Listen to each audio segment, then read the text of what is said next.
사랑하는 주 예수 그리스도의 회중이여, 우리는 지난 몇 주일 동안 솔로몬의 탐구를 이해하기 위해서 솔로몬이 남긴 흔적들을 살펴보았습니다. 솔로몬이 알려고 했던 것이 무엇입니까? 삶을 이해할 수 있는 황금줄을 붙잡는 것이죠. 삶은 파산되었고, 삶은 지독하게 굽어져 있고, 삶은 엄청나게 불공평하기 때문에, 그러면 우리는 어떻게 이 파산된 세상에서 맞서서 살아남을 수가 있겠습니까? 우리가 전도서를 살펴보면서 솔로몬이 분명하게 답하고 있다는 것을 알 수 있습니다. 솔로몬이 우리에게 전한 영감받은 교훈이 무엇입니까? 그것은 죄로 타락한 이면에 우리가 살고 있다는 거예요. 그러니까 이 세상은 어떤 세상이에요? 에덴 동산에서 타락하여 에덴 동산 밖에서 죽음과 싸움과 전쟁과 반목과 시기와 질투가 있는 이 세상에 살고 있다는 것을 솔로몬이 깨달았어요. 그러기에 우리는 창세기 3장의 말씀을 진지하게 생각해야 합니다. 타락 후 창세기 3장의 삶이 무엇입니까? 가시와 엉겅퀴, 땀과 눈물, 고통과 죽음으로 우리의 삶이 특징 지어진다고 말해요. 우리는 이것을 정할 수도 있지만 그럼에도 불구하고 사람들은 죄로 말미암아 이 비참한 결과를 해결할 수 없습니다. 왜냐하면 사람은 사람이기 때문에. 사람은 뭐예요? 성경에서 뭐라고 그랬어요? 흙이라고 그랬어요. 흙이요. 우린 이걸 알아요. 어디에서 알아? 우리의 삶 속에서 사람이 죽으면 흙으로 돌아간다는 걸 너무나도 뼈저리게 느껴요.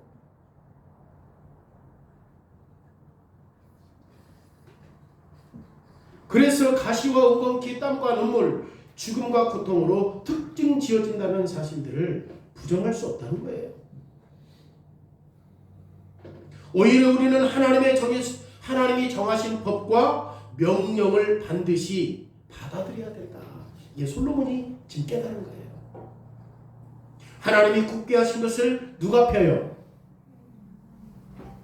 사람은 못 펴요. 형제에도 한번 의상해봐. 이거 펴져 안 펴져? 안 펴져. 사람이 못해. 안 돼요. 그만큼 사람이 약해요. 약해요. 지금 솔로몬은 지금 사람이 이 파산된 삶에서 살아갈 때 이거 붙잡은 거예요. 이거 붙잡은 거예요.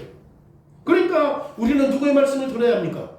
하나님의 말씀을 들어야 된다. 하나님의 말씀을 받아들여야 된다. 그래서 솔로몬은 파산되고 굽은 것이 하나님의 손에 있기 때문에 전도서 8장에서 전도서 9장까지 뭐라고 얘기했어요? 먹고 마시고 즐거워해라. 그 사람이 해결된다. 즐거워해라. 이것이 솔로몬이 내린 결론이에요. 그러니까 하나님께서 그렇게 하신다는 사실들을 아는 사람은 우리 인간 이거 못해. 굽어진 거 사람이 못 펴. 그걸 아는 사람은 모든 것들을 받아들이고 즐기는 것이 인생이다. 솔로몬이 이걸 깨달았습니다. 그러면 이런 해결 방법은 그냥 수동적으로 행동하거나 겸손하게 판단하는 거 아니냐. 우리가 할 수 있는 게 뭐 있어? 하나님이 다 하고 있으니. 우리는 수동적으로만 해야 되는 거 아니냐. 우리는 여기서 일할 책임이 있지 않느냐. 분명히 솔로몬은 우리에게 어떤 수고도 없이 개처럼 일광욕만 하라고 말하지 않아요. 여러분들 개 보세요. 따뜻한 봄날에 햇빛 쬐는 거 봤어요? 안 봤어요? 봤어요? 안 봤어요? 개팔자 상팔자예요. 그럼에도 불구하고 우리도 하나님이 다 하신 일이니까 개가 일광욕 하는 것처럼 그렇게 있으라는 말이냐. 죄로 인해 타락한 이면에서 삶을 개선하고 파산되고 굽어진 어떤 일들을 고치려고 해야 하지 않습니까? 이것이 솔로몬이 백성들에게 교훈한 오늘 본문의 취지입니다. 우리에게 확실하게 책임이 있다 그 말이에요. 그리고 본문에서 가르치는 책임은 10장 10절이에요. 10장 10절이 뭡니까? 지혜는 성공하기에 유익하다. 오늘 이게 핵심이야. 지혜가 뭔가, 성공이 뭔가를 알아야 돼. 이게 핵심이에요. 지금 솔로몬이 이걸 말하는 거예요. 지혜로워라. 이 말씀은 지금 솔로몬의 말을 듣는 자들에게 지금 강력하게 세워놓은 강령이에요. 그러기에 우리의 행동은 우리의 지혜에 의해서 유발돼야 돼요. 우리가 어떤 삶을 살아야 되냐, 어떻게 행동해야 되냐, 뭘로 근거해서 행동해? 지혜로. 오늘 설교 제목이 뭡니까? 지혜는 성공에 이르게 하는 하나님의 비법이다. 그러면 이 지혜가 성경적인 속정, 성경적으로 말하는 지혜는 어떤 것이냐? 성경에서 말하는 지혜는 뭐냐? 그걸 먼저 설명해요. 10장 10절에서 지혜는 성공하기에 유익하다라고 번역되어 있습니다. 제가 지금 지혜라는 말을 자세히 설명하기 전에 성공이라는 단어에 대해서 먼저 말씀드리겠습니다. 우리는 성공이라는 말을 듣자마자 어떤 생각이 들어요? 성공이라는 말을 들으면 어떤 생각이 들어요? 출세한 사람 아니에요. 출세한 사람. 저 사람은 공장을 크게 해서 200명, 300명의 그 직원들을 거느리고, 아니면 저 사람은 부동산이 있고 많이 돈을 벌어가지고 경제적으로 윤택한 그런 여유를 즐기는 사람. 우리가 이 사람을 성공한 사람이라고 생각할 수 있잖아요.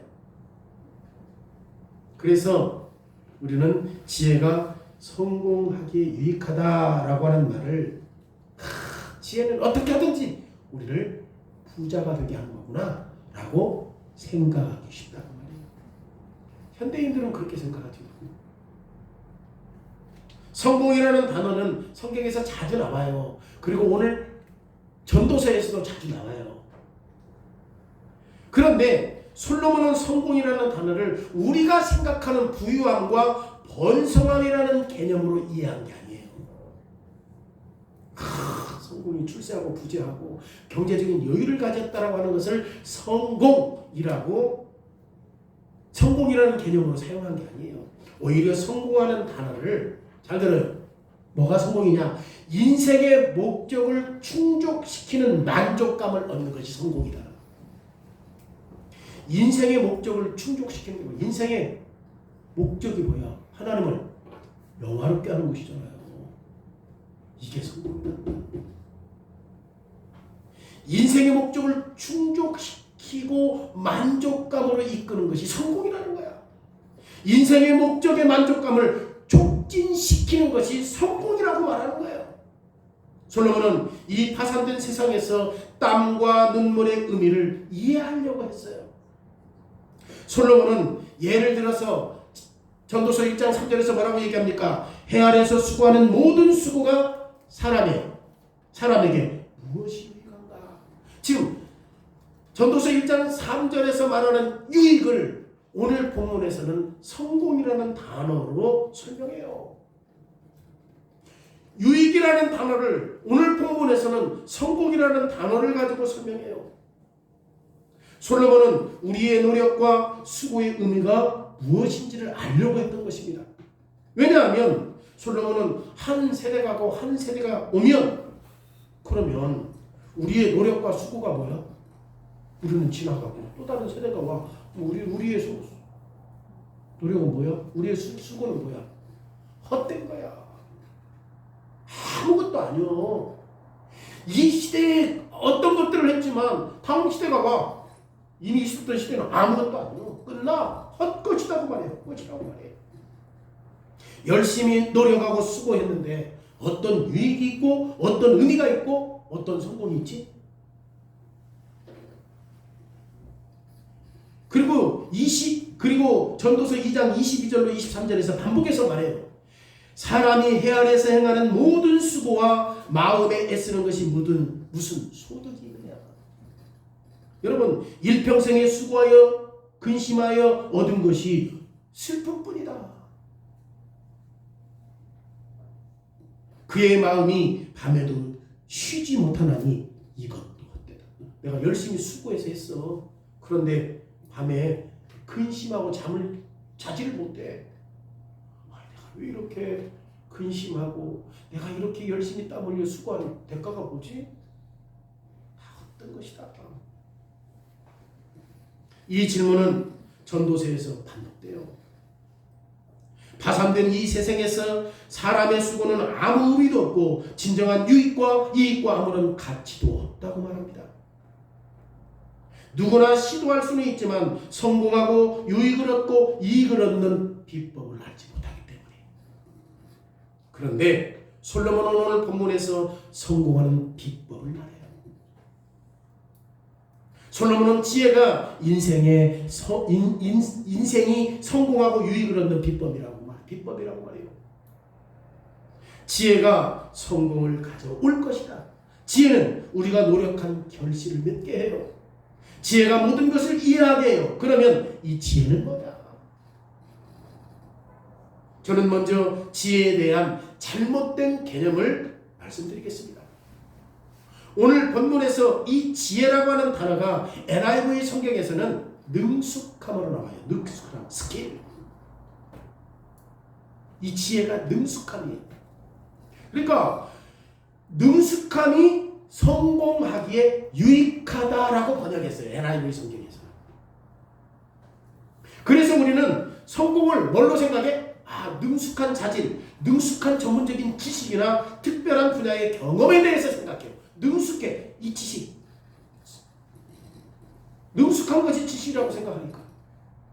저는 지금 잘못된 개념을 먼저 설명합니다. 그러면 능숙함과 지혜는 우리가 대학에서 배웠고 일터에서 오랫동안 훈련한 것을 통해서 얼마든지 능숙해질 수 있잖아요. 그리고 이 능숙함은 많은 부분에서 성공하게 하는 열쇠고 수고하여 유익을 얻게 하는 열쇠이고 우리 안에 있는 모든 것을 아는 열쇠이고 우리가 현재 얼마나 아름다운지를 알 수 있는 열쇠예요. 그런데 지혜라는 단어는 이 능숙함이나 전문적인 기술로 번역하면 안 돼요. NIV 성경에서처럼. 지혜를 우리가 능숙한 것으로 표현하면 안 돼요. 지혜라는 단어는 전문적인 기술을 의미하는 게 아니에요.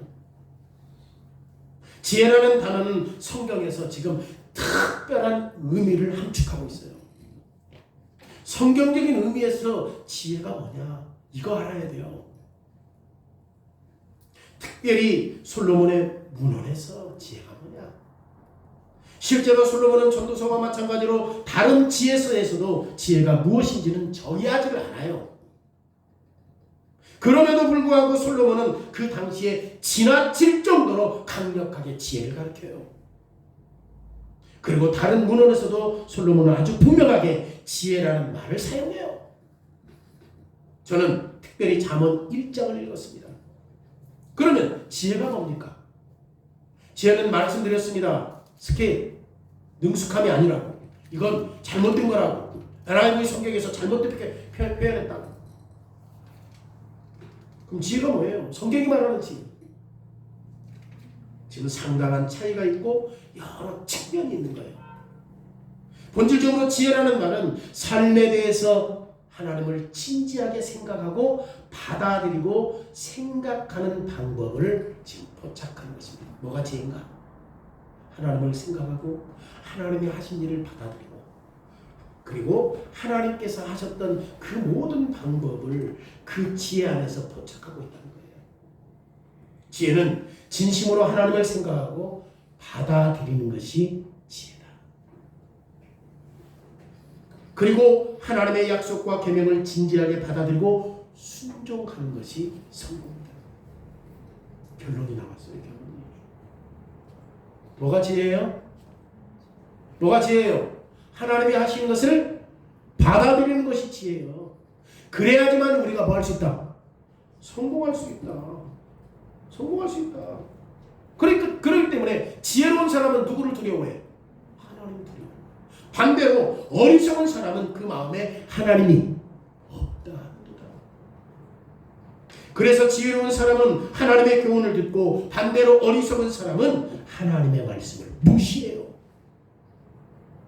다시 말하면 지혜로운 사람은 하나님을 진지하게 생각해요.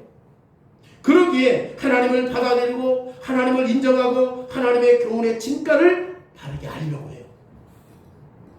반대로 어리석은 사람은 하나님을 진지하게 받아들이지 않기 때문에 하나님을 진지하게 받아들이게 하는 하나님의 말씀을 바르게 평가를 못하는 겁니다.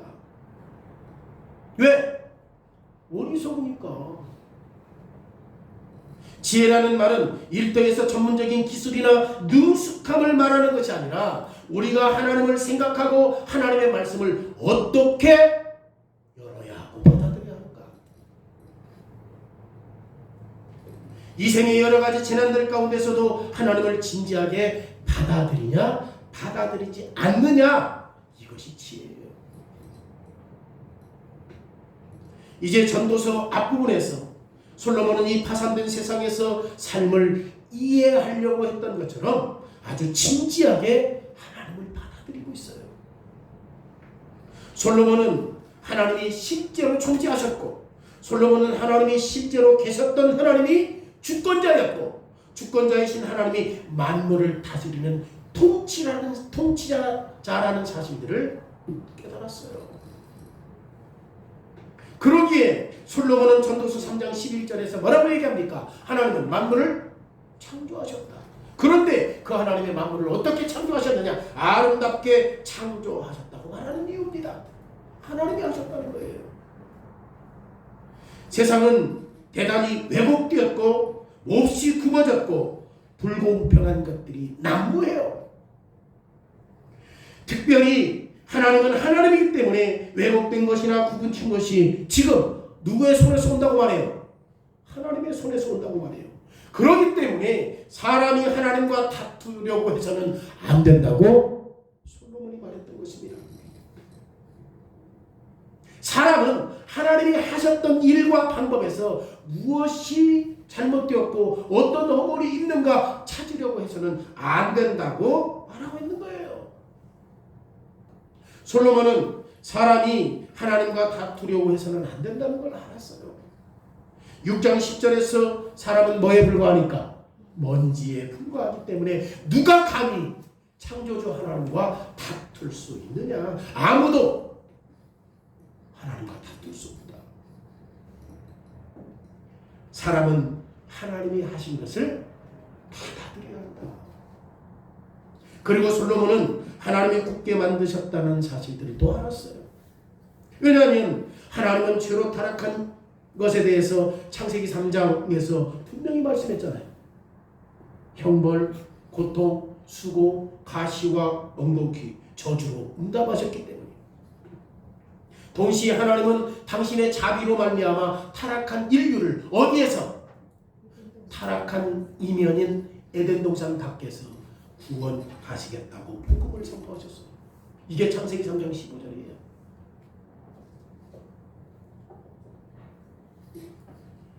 지금 여인의 후손은 누구의 씨를 박살내요? 사단의 씨를 박살낼 것이다. 그래서 하나님이 정하신 때에 굽어진 것을 어떻게 할 것이다? 필 것이다. 솔로몬이 이걸 한 거예요. 그러면 우리가 이제 무엇을 할 수 있습니까? 이 파산된 세상에서 우리가 어떻게 살아야 합니까? 우리가 모든 파산됨을 반대해야 합니까? 우리가 스스로 굽어진 것을 바르게 펼 수 있도록 시도해야 합니까? 그런데 이렇게 하는 것은 하나님을 진지하게 받아들이는 것이 아니라고 솔로몬이 말해요. 굽어진 것을 우리가 스스로 해결하기 위해서 시도하는 일은 어리석은 자가 하는 일이라고 말해요. 어리석은 자는 하나님을 진지하게 받아들이지 않기 때문에. 그러기에 모든 파산됨을 고치려고 해서는 안 된다. 이 타락한 세상을 낙원으로 유토피아로 회복시키려고 하지 말라. 지혜로운 사람은 전혀 다르게 행동한다는 거죠.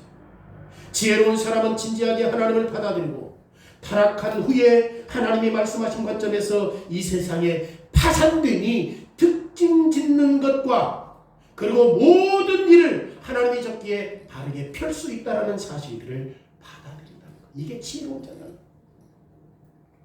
지혜로운 사람은 하나님이 당신의 지혜로 굳게 하시려고 하는 것은 무엇이든지 정한 때에 하나님의 방법으로 하신다는 사실들을 받아들이는 사람.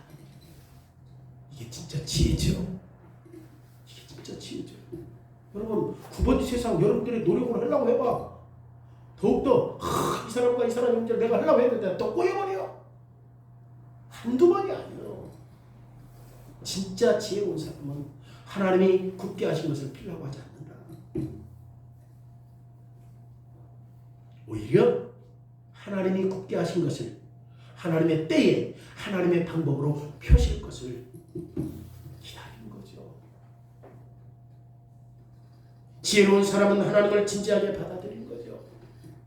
오늘 본문에서 솔로몬은 이런 태도가 타락하여 파산된 세상에서 성공하고 유익을 주고 이익을 얻게 하는 길이라고 말해요. 이제 본문에서 말하는 성공과 유익에 대해서 말씀드린다면 솔로몬은 성공이나 유익이라는 말을 입신양명, 이게 뭐야? 출세하여 세상의 이름을 알리는 게 아니에요. 이거 성공 아니에요. 성경에서 말하는 성공은 출세해서 내 이름을 알리는 것이 성공이라고 말하잖아요. 내가 경영을 잘해서 부자가 되고 저 여수 앞바다에 요트를 띄우는 그런 것을 성공이라고 말하잖아요. 성경은. 전도서는 이 타락한 세상을 어떻게 직면해야 하는가? 왜냐하면 이 세상은 어떻게 됐어요? 하나님이 굳게 하셨잖아. 그러면 굽어진 세상에 우리가 직면할 수밖에 없잖아. 죽음, 질병, 고통, 싸움, 이거 부딪힐 수밖에 없잖아요. 굽어진 것과 마주할 수밖에 없잖아요. 어떻게 이런 상황에서 만족하고 삶을 살 수 있는가? 지금 그걸 기록해요. 전도서는. 그 상황에서 어떻게 우리가 만족할 수 있느냐? 굽어진 것에서, 파산된 것에서 어떻게 우리가 만족하고 살 수 있느냐? 그 내용 기록한 거예요. 이것이 솔로몬이 우리에게 성공이라고 말하는 지금 핵심이에요. 핵심. 죄로 인해 타락하여 파산된 세상에서 성공하고 유익 얻고 만족하고 즐거워하기 위한 솔로몬의 비법은 뭐요? 지혜요. 지혜. 그게 성공. 성공이요. 다시 말해서 하찮게 보이는 일까지라도 이 세상의 모든 일에서 하나님을 진지하게 받아들이라고 말해요. 이게 성경에서 말하는 지혜. 그리고 성경에서 말하는 성공입니다. 그런데 두 번째 내용이 이 지혜를 거부하는 사람들이 너무 많다는 거예요. 여러분, 인생에서 하나님이 하신 일들을 받아들이는 것이 지혜라고 한다면 사람들은 하나님이 하신 일들을 받아들입니까? 지혜로 인하여 성공을 이루게 하는데 하나님의 하신 일들을 받아들이는 것이 지혜단다. 하나님의 하신 일들이 그 지혜로 말미암아서 하는 것이 성공이란다. 사람들이 받아들입니까? 예를 들면 인류 사회가 이 지혜를 인정하고 환영하냐고요. 평범한 사람들이 지혜를 하나님이 하신 일을 받아들이는 것이 성공과 유익을 얻는 길이라는 사실을 알고 지혜와 함께 살아가고 있냐는 말입니다. 오늘 본문 9장 13절에서 10장 20절 말씀까지 수많은 실제적인 예를 들어서 인류 사회가 이 지혜를 거절하고 있고 인류 사회가 이 지혜를 바르게 평가하지 못하고 있다는 사실들을 솔로몬이 증명하고 있는 겁니다. 여러분, 첫 번째 증명이 뭐예요? 인류 사회가 성경에서 말하는 지혜와 성경을 거부하고 있다는 그 첫 번째 증거가 뭐예요? 큰 왕에 의해 포위된 작은 도시가 있어요. 이 첫 번째 증거입니다. 사람들이 인정하지 않는다고 말이에요. 성경에 대한 지혜와 성공을. 자, 조그마한 성이 전쟁에서 승리할 수 없기 때문에 큰 왕에게 지금 항복해야 할 상황이에요. 그런데 그 작은 성에 가난하지만 지혜로운 사람이 있어. 지금 이 사람은 지혜로 그 성을 지금 가난하지만 생활이 매우 어렵지만 어려운 상황에서 구해냈어요. 이 지혜로운 사람. 그런데 문명을 통해서 우리가 확인할 수 있는 것은 분명 이 가난한 사람은 어떤 사람이에요? 그러면 이 가난한 사람이 어떤 사람이에요? 내가 지금까지 앞에서 얘기했는데 하나님을 진지하게 받아들인 사람이에요. 이 사람이 하나님을 진지하게 받아들인 사람. 그래서 그 성의 문제에 하나님 중심적인 대답을 찾았다는 사람에서 그 사람이 어떤 사람이에요? 지혜로운 사람인 거예요. 하나님의 관점에서 문제를 찾았기 때문에. 그러면 이 지혜로운 사람이 니느웨 왕처럼, 니느웨 왕이 어떻게 했어? 물고기 뱃속에서 나왔던 요나가 회개하라고 하니까 니느웨 왕이 회개하라고 하니까 어떻게 했어? 회개했잖아요. 그러면 이 가난하지만 지혜로운 자가 니느웨 왕처럼 금식하고 회개하라고 선언했어요? 안 했어요. 그러면 이 지혜로운 사람이 히스기야 왕처럼 하나님의 이름을 진지하게 받아들였다라고 하는 사실로 하나님의 이름을 영화롭게 하기 위해서 자기의 질병을 낫게 해달라고 하거나 자기 나라를 구원해달라고 하는 그런 식으로 기도했어요? 없어요? 기도하지 않았어. 그런 식으로 문제를 해결하지 않았어요. 그런데 우리가 본문에서 이런 내용을 확인할 수는 없지만 단지 우리는 이 사람의 지혜가 뭘 가지고 왔어? 성공을 가지고 왔잖아요. 그 성을 유익하게 했잖아. 그리고 그 성을 도왔다라고 하는 사실만 기록하고 있어요. 다시 말하면 이 사람이 하나님을 진지하게 받아들였기 때문에 뭘 구했어? 성을 구한 거야. 이것이 분명해요. 이 사람이 하나님을 진지하게 받아들였기 때문에 성을 구했단 말이에요. 왜냐하면 9장 16절의 말씀해 보세요. 문맥적으로 볼 때. 자, 성경은 뭐가 지혜야? 하나님을 받아들인 게 지혜야. 그것이 성공이라고 했어요. 그 문맥적으로 말씀을 볼 때 9장 16절 말씀 보세요. 뭘 가르쳐줘요? 하나님을 진지하게 받아들이는 것이 뭐야? 지혜잖아요. 그런데 9장 16절에 뭐라고 해? 지혜가 무엇보다 훨씬 나? 힘보다 훨씬 나. 그러니까 이는 지혜로워. 누구를 받아들인 거야? 하나님을 받아들였는데 하나님의 지혜는 이 세상의 힘보다 훨씬 낫다. 지혜로 가난한 사람은 큰 나라의 임금의 힘을 이겨버렸어요. 누구든지 작은 시민들이 자신의 성공을 위해서 가난한 사람의 비법을 만들어달라고 요청한 거 없습니다. 그런데 인류 사회, 지금 다시 말하면 그 성의 시민들, 가난하고 부족하고 결핍 입고 있는 조그만한 성의 그 시민들은 가난한 자의 지혜를 하나님을 신뢰하고 의존하는 것을 대단하고 중요하게 여겼어요? 안 여겼어요? 안 여겼어요. 지금 솔로몬이 뭘 얘기하려고 하는 거예요? 앞에서 뭘 얘기했어요? 지혜가 뭐고 성공이 뭐냐를 말한 다음에 세상 사람들은 이 지혜와 성공을 인정한다 안 한다? 거부한다. 그거 말하는 거예요. 첫 번째 내용이 지금 이 작은 성에서 나타난 거야. 작은 성에서 나타난 거예요. 여러분, 지혜가 뭐보다 훨씬 나아? 힘보다 훨씬 나아요.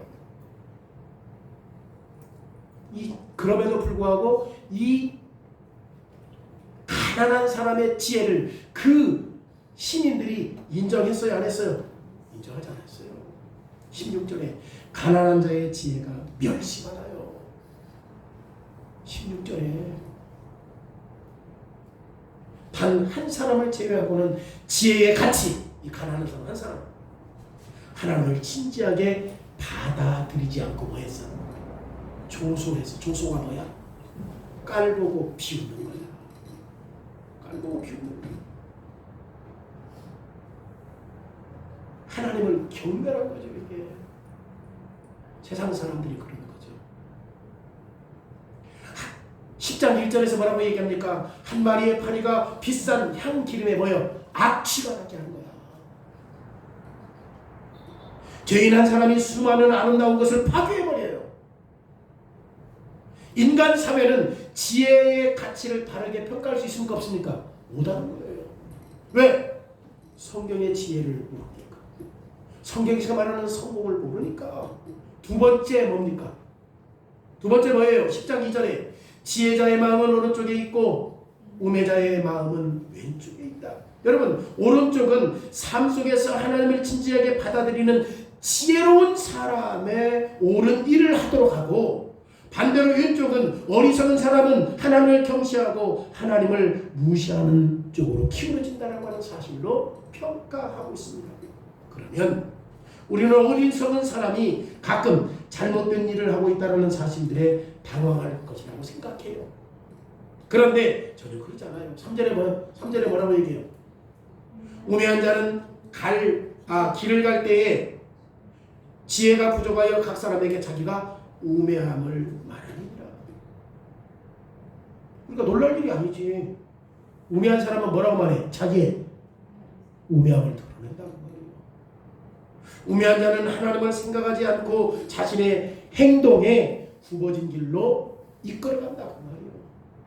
하나님을 생각하지 않는 행동은 아무런 의미도 없고 암시도 그에게 주지도 않아요. 그러니까 계속 가는 거야. 우매한 자지. 어그런 길로 가는 거야. 굽어진 길로 가는 거야. 뒤틀려진 길로 가는 거야. 왜냐? 인류 사회는 지혜를 바르게 평가를 못해요. 이 세상은 인류 사회는 하나님을 진지하게 받아들여야 할 당위성을 바르게 인정하지 않기 때문에 인류 사회는 지혜를 거절하고 있는 겁니다. 세상은. 솔로몬은 세 번째 증거로 말합니다. 4절에 주권자가 내게 분을 일으키거든 너는 내 자리를 떠나지 말라. 공손함이 큰 허물을 용서받게 하느니라. 여러분, 자기보다 높은 사람에게 상처받은 것에 대해서 사람들이 어떻게 해? 나보다 지위가 높은 사람에게 상처받을 때 사람이 어떻게 해요? 파업을 하거나 직장을 관두거나 다른 곳으로 더 나은 곳을 찾아가잖아요. 나 이 직장 못 다니겠어. 그런데 8장 3절 말씀에 보면 솔로몬은 자신의 탁월함에도 불구하고 왕 앞에서 물러갈 때는 조심해야 한다고 말해요. 왜 그렇습니까? 하나님이 맹세하신 것을 근거로 하기 때문에 그래요. 그리고 이 말은 하나님이 모든 것을 적기에 바르게 피신다는 것을 포함하고 있어요. 그러니까 우리가 생각할 때에 힘들고 어려워. 어차피 우리의 삶은 어떤 삶이야? 굽어진 삶이야. 근데 내 생각에 이거 안 돼 라고 생각해서 하나님께서 굽어지게 하신 것을 놔두고 내가 더 원하는 것들로 갈 때는 진짜 조심하게 생각해야 한다. 왜? 분명히 하나님이 피실 때가 있을 것인데 이것도 자칫 잘못하면 우리가 판단해서 행동하는 것이 되기 때문에 조심하라고 말해요. 그래서 지혜로운 사람은 인생의 모든 문제에서 하나님을 진지하게 생각하고 받아들이지만 그렇다고 해서 굽어지고 파산된 세상에서 피할 수는 없다 말이에요. 이게 피할 수 없지. 왜? 하나님께서 그렇게 해놨으니까. 우리가 예수 믿으면 어려운 일 안 생깁니까? 피할 수 없어요. 반대로 우매한 자는 장차올 더 나은 일들에 대한 시각이 없는 거야. 더 나을 시각이 없지. 왜? 굽어진 상황에서 자기가 노력해서 해보려고 하는데 이거 돼요 안 돼요? 안 돼요. 이게 자기 시야에서 사는 거야. 노력을 엄청나게 하지만 나중에 지쳐버리지. 지쳐버려. 그래서 우매한 자는 철저하게 자기 머리를 따라요. 그러기에 사회 전체가 지혜의 가치를 바르게 인정하지 않기 때문에 지혜가 성공의 비법이다. 지혜가 유익을 주는 비법이다. 지혜가 위로의 비법이라는 사실들을 바르게 평가할 수 없어요. 이 세상은. 그리고 솔로몬은 5절부터 7절까지 그 논제를 더 자세히 설명해요. 5절에 뭐라고 얘기합니까? 해 아래서 한 가지 재난을 보았나니 곧 주권자에게서 나오는 허물이다. 자, 이 사람은 하나님을 무시하는 사람이에요. 이 주권자가. 하나님이 아니에요. 이 사람은. 지금 이것은 재능이 얼마나 많느냐 적으냐 이것과 상관없이 믿지 않는 사람들은 지금 어디에 앉아 있어? 높은 자리에 앉아 있어. 그러면 나타나는 결론이 뭐예요? 6절에 우매한 자가 크게 높은 지위를 얻고 부자들이 낮은 지위에 앉는도다. 이 말씀을 다르게 표현하면 7절에 뭐라고 얘기해요? 내가 보았노니 종들은 말을 타고 고관들은 종들처럼 땅에 걸어 다니는도다. 이게 무슨 말이에요 지금? 이 세상이 걸어가고 있단 말이에요. 부자와 고관들은 다스리는 법을 알고 있어요. 그런데 술수를 써서 높은 자리를 앉아 있는 거예요. 미련한 자가. 잘 다스릴 수도 없는데 대통령이 되어버렸네.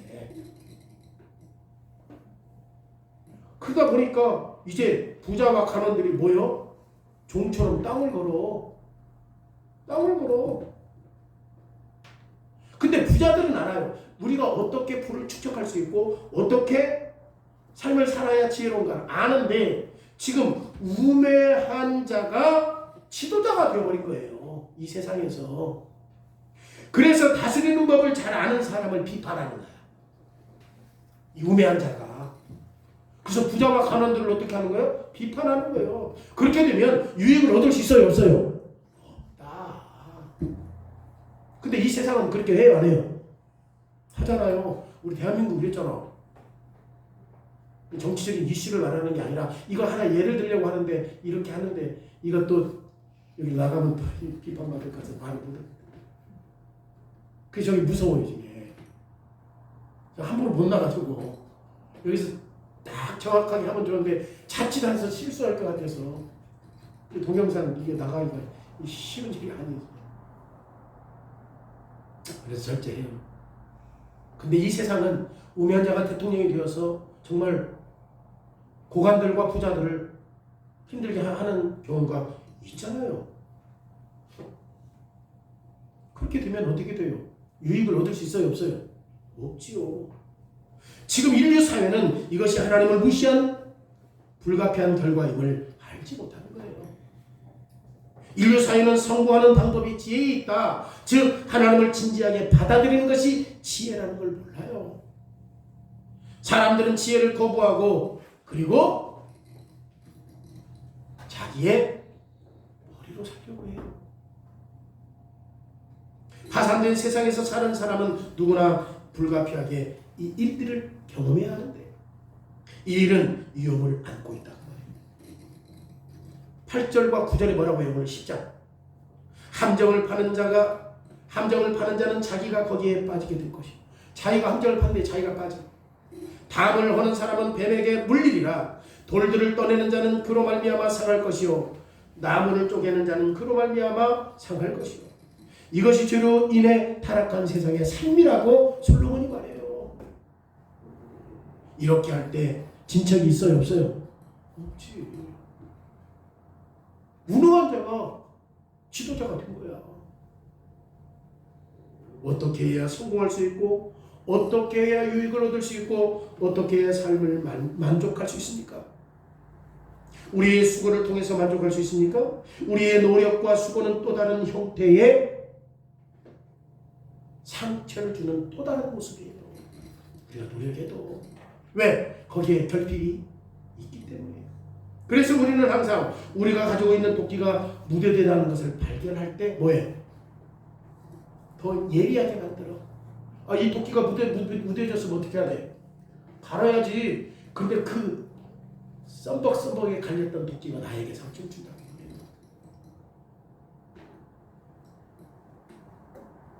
얼마나 우리가 수고하고 고생하느냐. 이것과 상관없이 솔로몬이 앞장에서 내린 결론이 오늘 본문에서도 해당돼요. 다시 말하면 우리는 모두 다 어떻게 돼? 죽어. 그러면 우리의 수고는 어떤 의미가 있나요? 노력하고 땀을 흘리고 분투하는 것이 성공하고 유익을 주는 모든 것에 어떤 의미와 어떤 만족을 주는 방법이 있냐? 없다. 우리가 수고하는 것에서. 그런데 인류사회는 이것을 깨달았어요? 못 깨달았어요? 못 깨달아. 막 자기들이 열심히 한다고 그래. 근데 거기에서 뭐해? 상처받아. 도끼를 갈면 갈수록 거기에서 나한테 상처를 주는 거야. 우리는 솔로몬이 예로 들었던 이 본보기들이 솔로몬이 당시에 이스라엘 백성들 주변에 살고 있는 하나님을 믿지 않는 이방 사람들에게만 해당됩니까? 아니죠. 지금 언약 백성들에게도 해당된다고 말해요. 솔로몬이 이스라엘 백성들에게 오늘 본문을 교훈했다라는 사실에서 그 사실을 깨달을 수 있는 거죠. 자, 이 본문을 누구에게 해요? 언약 백성들에게. 솔로몬의 지혜를 듣고 싶은 사람들에게 이 지혜를 하는데 그 사람들도 역시 성경에서 말하는 지혜와 성공을 누리고 있다는 거야. 충분히 그것을 증명해줘요. 그러면 오늘 본문 말씀으로 솔로몬은 당시 백성들에게 삶의 여러 가지 문제들을 지적하고 그리고 그들이 직면하고 자신들이 진지하게 하나님을 받아들이는 것이 얼마나 중요하고 필요한지 강력하게 지금 새기고 있는 거죠. 타락한 세상에서 어떻게 살아야 합니까? 우리가 어떻게 이 타락한 세상과 그리고 파산된 세상에 직면해야 합니까? 부딪혀야 합니까? 지혜로워야 한다는 거예요. 다시 말하면 하나님을 진지하게 받아들이라는 거예요. 이 말의 뜻은 우리의 창조와 죄로 인해 타락한 것에 대해서 하나님이 말씀하신 것을 진지하게 받아들이라. 하나님께서 이 세상을 창조할 때 어땠어요? 죄가 없었잖아요. 근데 창세기 3장 이후에 아담과 하와가 선악과를 따먹고 난 이후에 어떻게 했어요? 곧바로 그 다음 장이 어떻게 됐어? 창세기 4장에 살인이 나와. 가인이 아벨을 동생을 죽여요. 이거 받아들여야 돼. 받아들여라. 이게 지혜다. 여기에 죄로 인해 타락한 것에 대한 하나님의 반응도 진지하게 받아들여라. 하나님만 받아들인다고 한다면 반드시 타락한 이면에 거기에 대한 형벌도 있다라는 사실들도 받아들여라. 그럼에도 불구하고 하나님은 쳤기에 그 파산됨에서도 뭐 할 것이다? 구원할 것이다. 지금 창세기 3장에서 기록한 것처럼 수고와 눈물과 파산과 굽어짐과 이 모든 것들을 받아들여라.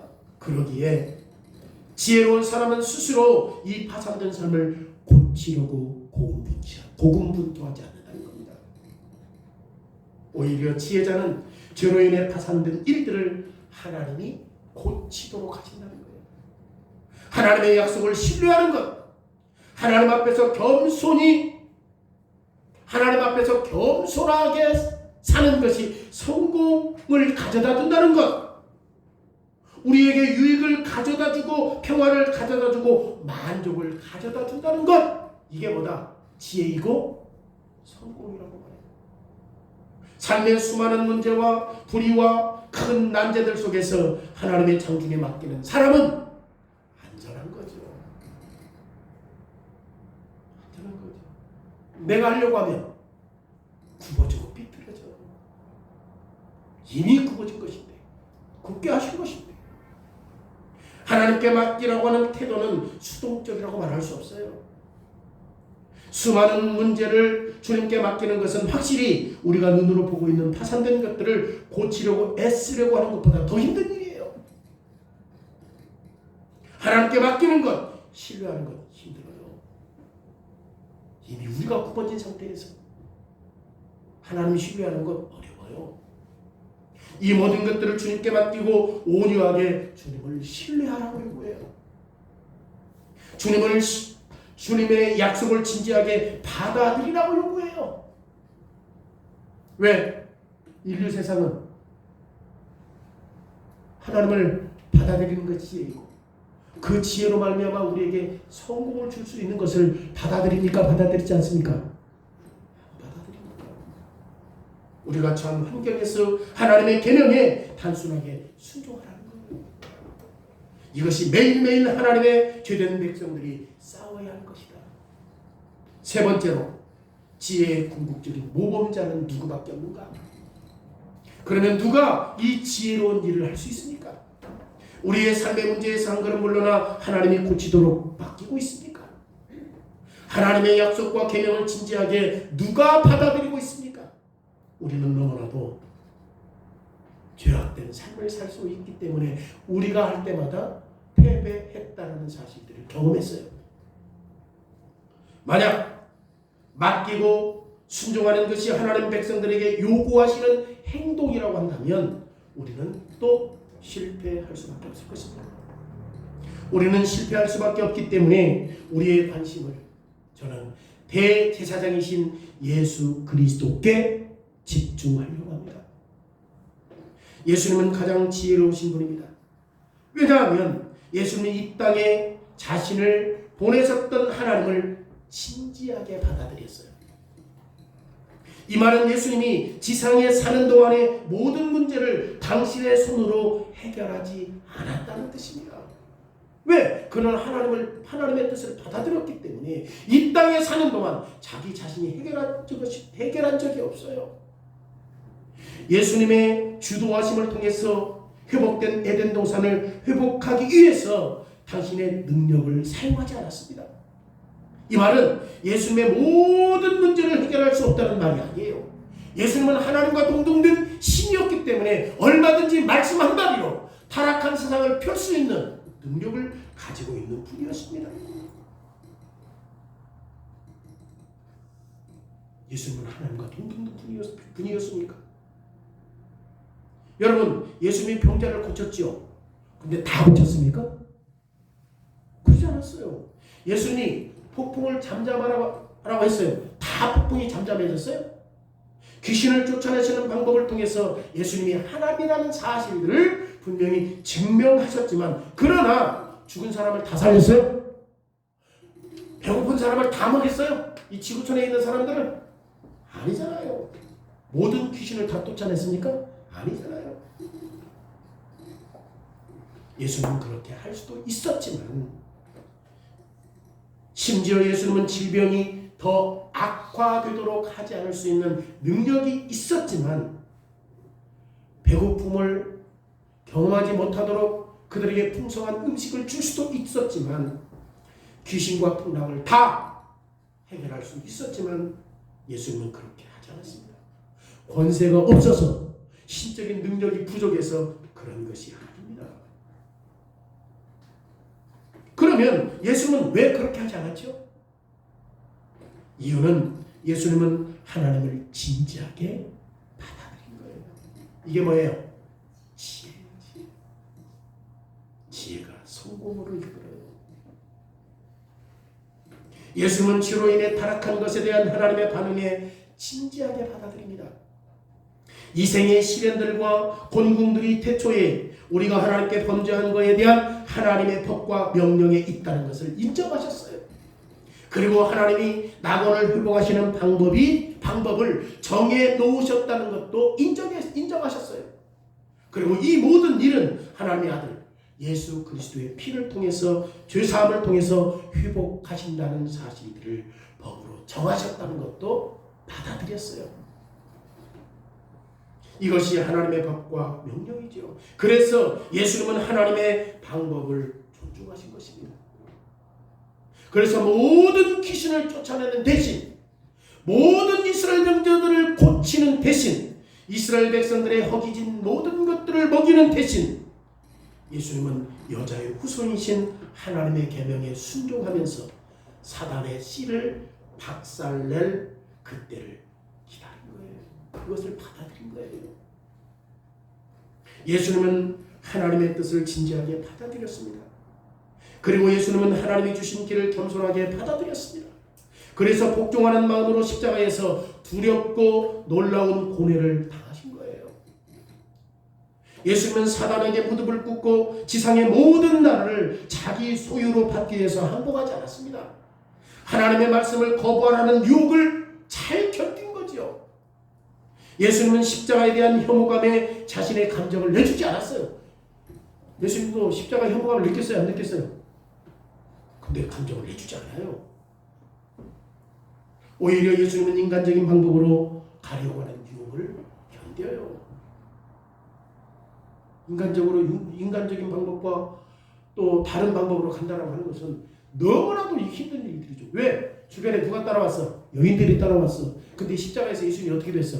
발가 벗겨졌어. 이것처럼 수치는 없잖아요. 인간적인 감정으로 했다고? 아닙니다. 모든 것은 하나님의 뜻을 받아들인 거예요. 그래서 순종하셨고 하나님의 방법에 순종하신 것이 그리스도의 지혜예요. 지혜는 반드시 우리를 어떻게 해요? 성공하는 거예요. 그러면 그리스도가 순종하신 결과는 뭡니까? 예수님이 성공하셨습니다. 예수님이 경험하신 모든 고난, 모든 파산, 모든 굽어짐은 하나님과 죄인들을 화목하게 하는 풍성한 열매를 맺게 한 거예요. 이게 성공이지. 그래서 제가 서두에 성공은 우리가 생각하는 성공이 아니라 성경에서 말하는 성공이 뭔가를 알아야 된다고 말씀드렸습니다. 지혜가 성공으로 이끌어줘요. 그러면 우리는 어떻습니까? 그리스도의 지혜로 말미암아 하나님을 찬송하고 있습니까? 그리스도의 지혜로 말미암아 우리의 구원이 임하고 있습니까? 그러면 예수님의 사역에 반응하는 것이 우리에게 유일한 길이냐? 그렇잖아요. 우리는 더 깊게 반응해야 돼요. 우리는 예수님의 사역의 모범을 볼 수 있습니다. 다시 말해서 지혜가 성공을 가져다 준다는 증거를 위한 그리스도의 생애와 사역을 우리가 가지고 있기 때문이에요.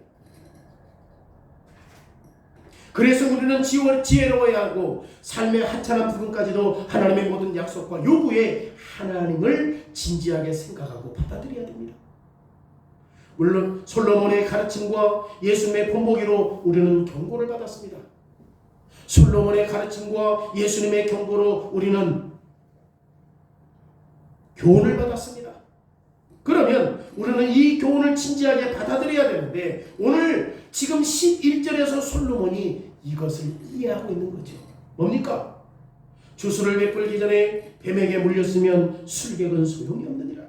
여러분, 사람은 본성적으로 어리석고 우리의 마음대로 하고 싶고 우리의 삶의 문제를 우리가 스스로 해결하려고 하는 욕구가 있어요.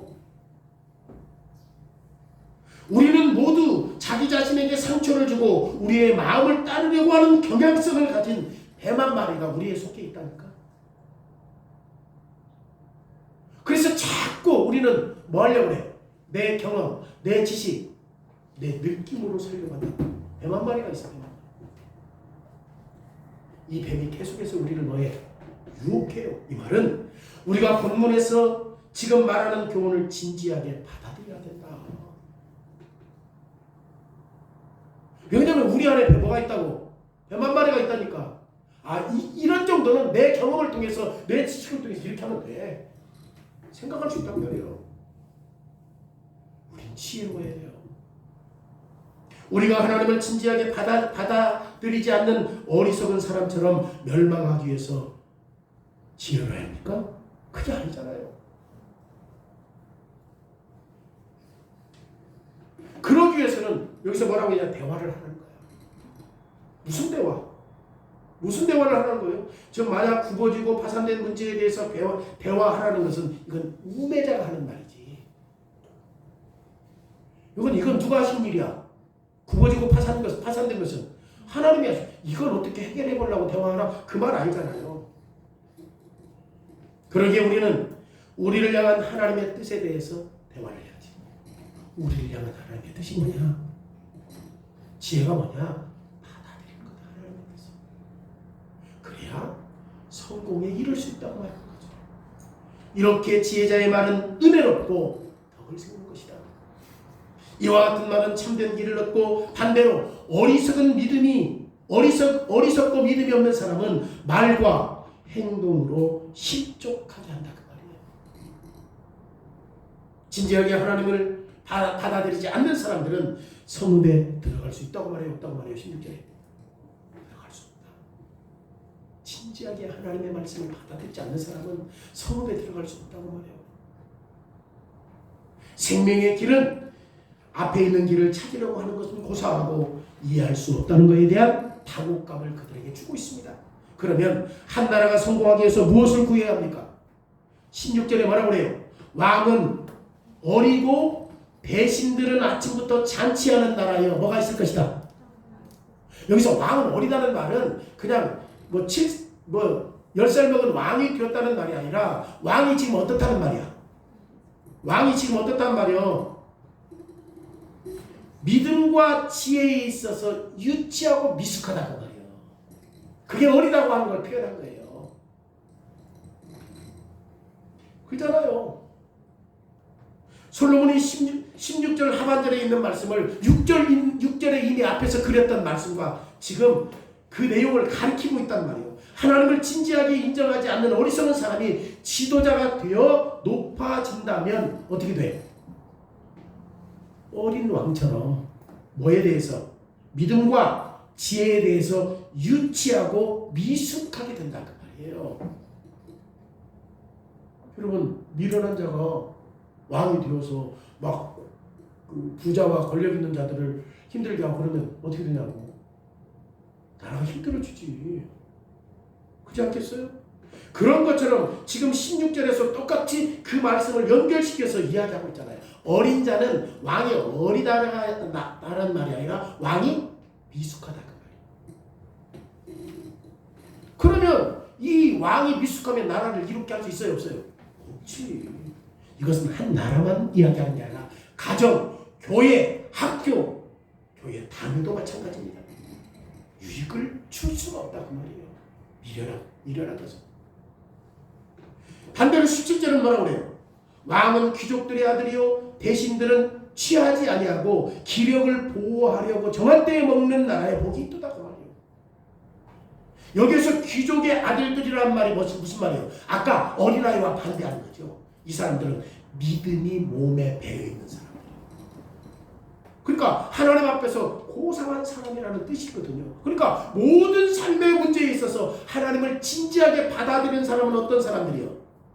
왕의 귀족들의 아들이요. 이 지혜로운 사람이요. 누구의 뜻을 받아들이니까? 하나님의 뜻을 받아들이기 때문에. 그러면 오늘 본문에서 자연스럽게 흘러나오는 교훈이 뭡니까? 교훈이 뭐예요? 오늘 설교 들었던 교훈이 뭐예요? 지혜는 성공하기에 유익하다. 지혜는 그 뭐예요? 하나님의 받아들이는 거예요. 하나님께서 어떻게 하시겠다는 거야? 죄로 인하여 파산된 세상을 그대로 두시고 그 상황 속에서 다시금 아들의 피를 통해서 구원하시겠다라고 하는 하나님의 뜻이 있잖아요. 정해놓은 거잖아요. 그걸 받아들이는 게 누구다? 지혜로운 자다. 그 지혜로운 자만이 뭐 할 수 있어요? 성공에 이룰 수 있다는 하는 사실들을 다시 한번 강조하는 거예요. 하나님에 대한 경외함을 가지고 살아라. 하나님을 두려워하는 것은 삶의 곤궁들과 파산 등을 이해하는 비법을 이해할 수 있고 발생하는 모든 일들에 유익을 주는 비법이 될 수 있고 평화롭게 살 수 있는 비법이 될 수 있다고 말하는 거죠. 그러면 우리는 지혜자입니까? 하나님의 뜻을 받아들입니까? 하나님 두려워하고 하나님의 계명에 순종하고 낙원을 회복하려고 하시는 하나님의 프로그램에 신뢰합니까? 진짜 어떤 게 믿습니까? 어떤 게 믿습니까? 무엇이 믿습니까? 오늘 이 지혜서를 통해서 우리에게 가르쳐주는 거죠. 반대로 자기 머리를 짜내고 자기 지식으로 하는 사람은 다시 자기가 판 구덩이에 빠질 수밖에 없다. 그렇지 말아라. 예수님께서 마태복음 5장 5절에 뭐라고 말해요? 온유한 복이 있나니 그들이 땅을 기업으로 받는 것이요. 지혜가 뭐고 성공이 뭔가 성경적인 입장에서 생각하는 게 진짜 지혜다. 이 말씀